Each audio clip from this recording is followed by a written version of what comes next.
સુરતમાં દિવાળીના સમયે ખરીદી કરવા લોકો ઉમટી પડે છે, ત્યારે ભીડવાડી અને બસમાં મુસાફરોના ધસારા વચ્ચે મોબાઈલ ફોન ચોરી કરતી ટોળકી સક્રિય થઈ છે.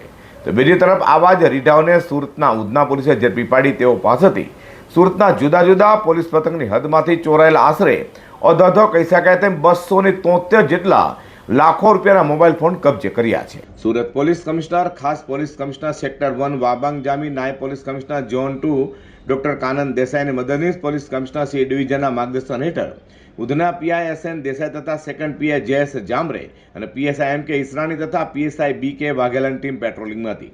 ત્યારે અનામ પોલીસ કોન્સ્ટેબલ હૈદર અલી આલમ અલી અને અનામ પોલીસ કોન્સ્ટેબલ વિશાલકુમાર રામજીભાઈ, અનામ પોલીસ કોન્સ્ટેબલ રાહુલ જીવરાજભાઈને મળેલી બાતમીના આધારે ઉધના ખત્રીનગર પાસે બ્રિજ નીચેથી બે રીઢાઓ રવિ રૂમાલ રાજનર સંતોષ ઉર્ફે લંગડા બાબુ ગાયકવાડને ઝડપી પાડી પોલીસે તેઓની ઝડપી લેતા તેઓ પાસેથી 15 મોબાઈલ ફોન મળ્યા હતા.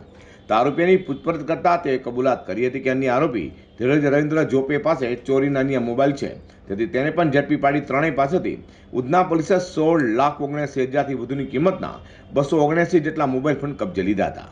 તો આરોપીઓની પૂછપરછ કરતા તેઓએ કબૂલાત કરી હતી કે શહેરના અલગ અલગ વિસ્તારોમાં લોકોની વધુ ભીડ હોય ત્યાં લોકોની નજર ચૂકી તેઓના ખિસ્સામાંથી તથા બીઆરટીએસ બસમાં મુસાફરી કરનારા મુસાફરોની નજર ચૂકી ભીડનો ભરપૂર લાભ લઈ ચોરી કરી હોવાની કબૂલાત કરી છે.